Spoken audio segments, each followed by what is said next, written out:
I was in a Kmart nearly 30 years ago, the first time I realized that Mother's Day was more complex than greeting cards and flowers, that the day meant more than taking mom out to dinner or offering a long-distance phone call salute.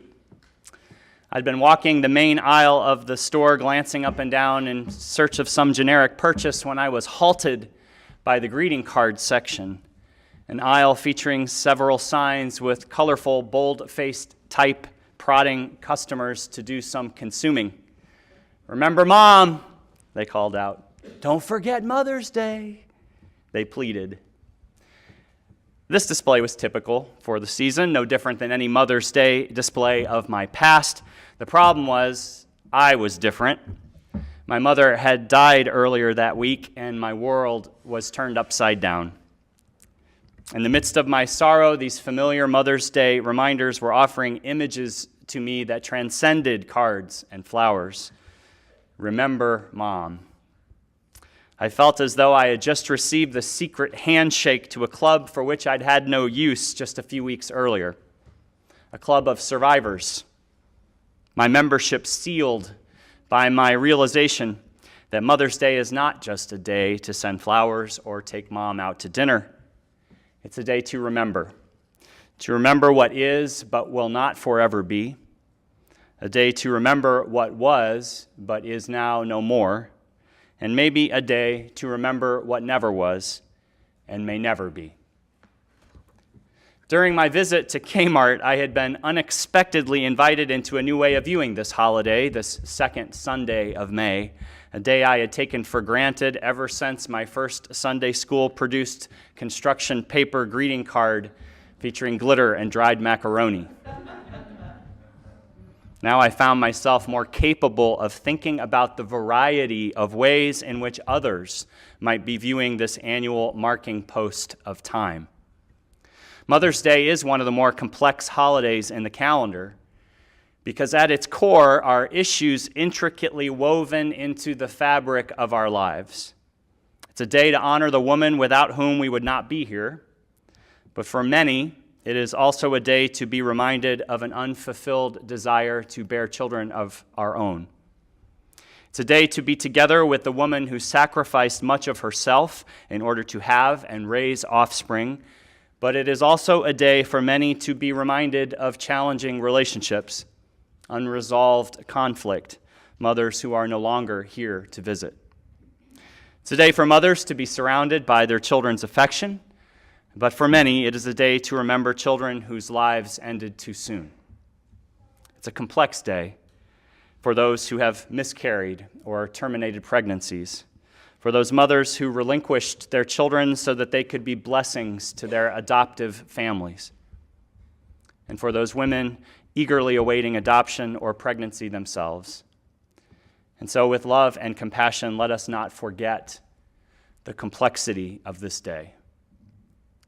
Mother's Day is a time to recognize the paradox of our existence, that as separate as we might view ourselves, we are intimately connected to another.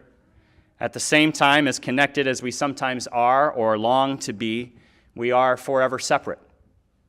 We cannot escape this endless cycle of connection and disconnection, a pattern mirrored in the changing seasons, the tidal flow of the oceans, the repetitive exchange of day with night. Each of us is a product of connection, and each of us is headed for separation. That is the rhythm of this life, a continual process of holding on and letting go.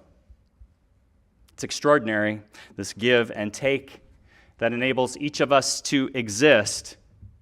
And yet, right there is another contradiction. How can something we all experience be extraordinary? The satirical paper The Onion read a headline a while back that read, "Miracle of childbirth occurs today for the 18 billionth time." A miracle that produced each and every one of us.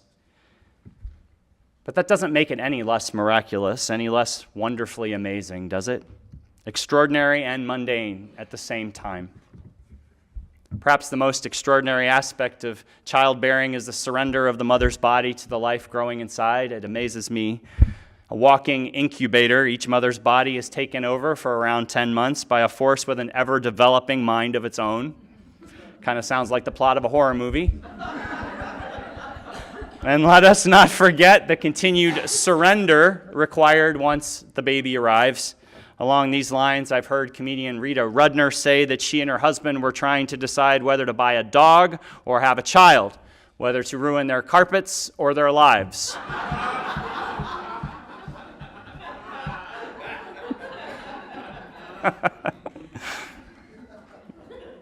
It's true, having a child can require some serious reconstruction to the lives we have built as autonomous adults. And sadly, our current culture does not offer many opportunities for prospective parents to truly grasp the reality of raising a child. I remember commenting to Susan not long after our first daughter was born, "Why didn't anyone tell us it would be like this?" Of course, people may have told us, but we just didn't or couldn't hear them. But then again, when I talk to couples expecting children for the first time, I don't tell them what's truly involved. I'm their minister. I care about their mental health. Or maybe because I've already blocked out so much, or maybe both. I don't know. I don't want to overstate the challenges of parenting. As a friend once told me, raising children made me more humane. It's done the same for me, that's for sure. It's been said that being a mother, or a father for that matter, is a lifelong lesson in embracing contradiction. This morning then, this Mother's Day, I encourage us to consider this contradiction that underlies motherhood and fatherhood for that matter, and which in turn underlies us all. The contradiction embedded in the reality that a child is inextricably part of their parents, yet forever separate, forever apart. I chose the title of this sermon after reading a quote attributed to a writer named Elizabeth Stone. She wrote that having a child is to decide forever to have your heart go walking around outside your body. And because we've all had moms or dads, whether we have known them or not, this is an issue with which we must all grapple at some level.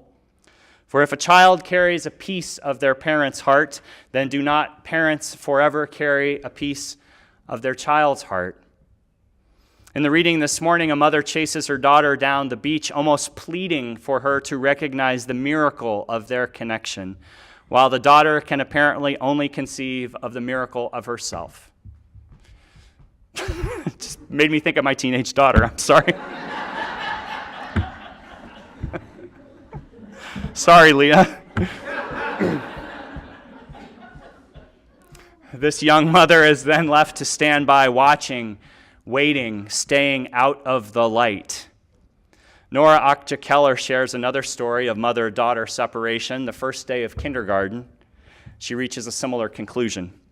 She writes, "As we walked to her classroom, her small hand folded within mine, I was the one trying to find reasons for her not to go. 'I'm nervous,' I told her before we entered the classroom. She frowned, puzzled, and said, 'Why are you nervous? You're not the one going.' When the bell rang, she cried a little. She hugged me, and then with a sniffle, she let go, releasing me. From this point on, I knew our separation would continue to grow over the years as she experienced things in her life that I wouldn't even know about. Imagining her in the world without needing the protection of a mother's body, I felt a small moment of panic, a sudden clutching cramp, not unlike the pain experienced at her birth. Each goodbye, each separation reminds me of our vulnerability, hers and mine. Because of our attachment vital to life, I am afraid of death in a way I never was before. I cannot bear to think of that ultimate separation. Life suddenly seems so tenuous, so brief. I drove to the school early and sat on a bench until the bell rang. I worried that my daughter might have been as off balance as I was that day, but she came out skipping. When she jumped into my arms for a hug, her words tumbled over themselves in her excitement to tell me about the girls in her class, a boy who had to have a timeout, about the Play-Doh they'd mixed from scratch. I pressed my face into the cradle of her neck, inhaling her sweaty, sweet scent. not barely reminiscent of infancy, before she squirmed away. Similar stories of separation occur throughout all stages of life: the first date, graduation, leaving home, getting married, having children. I appreciate the poignancy of these stories because they point up the tension between holding on and letting go that is always just below the surface of everything we do. And because of their unique positions in the center of the paradox, mothers have much to teach us. As the sacred vessels through which human life emerges, mothers cannot help but view their children as extensions of themselves, thereby experiencing human interconnectedness on a most basic, intimate level. But fathers, too, can be challenged by the separations inherent in life.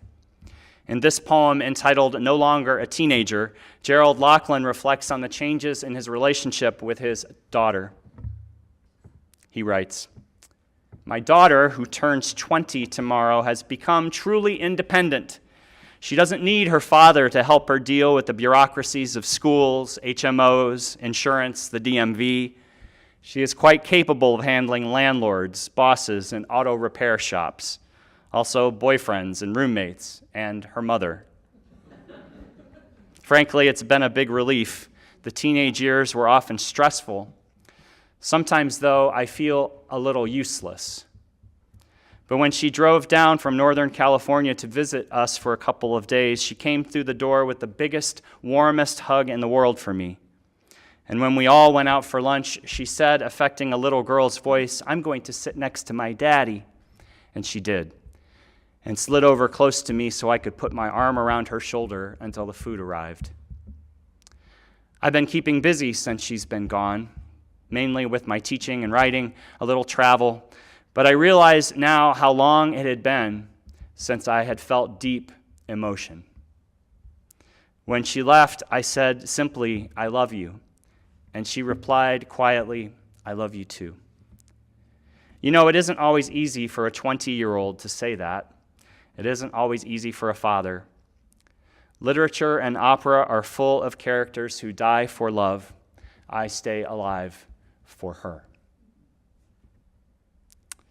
While parents may be more familiar with the heart goes walking metaphor than their children, in time, their offspring will eventually face life's contradictions and paradoxes as well.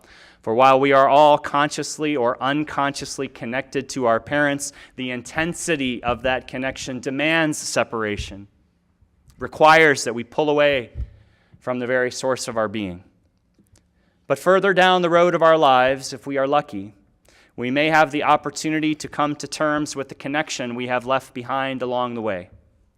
For some, this occurs as we pass the baton of life to our offspring, and for others, it happens when we come to terms with the death of a parent. Writer Philip Halley poignantly shared his own recognition of the flow of existence in an essay entitled An Apology to My Mother. I've read this piece many times over the years from this pulpit. It seems particularly appropriate today, as I am aware of how many in this community have recently said their final goodbyes to their parents. No doubt about it, this congregation has had its share of heavy hearts this year, its share of hearts going walking, we might say. And at the same time, we've had several births and pending pregnancies too. The circle of life just keeps on turning. In this essay, written in the form of a letter dated May 20th, 1989, Halley reflects on his mother's death, which had occurred just 9 days earlier. He writes, "Your death has done some strange things to your son, and I feel what it has done more sharply now here in Connecticut than I felt it while I was burying you in Chicago.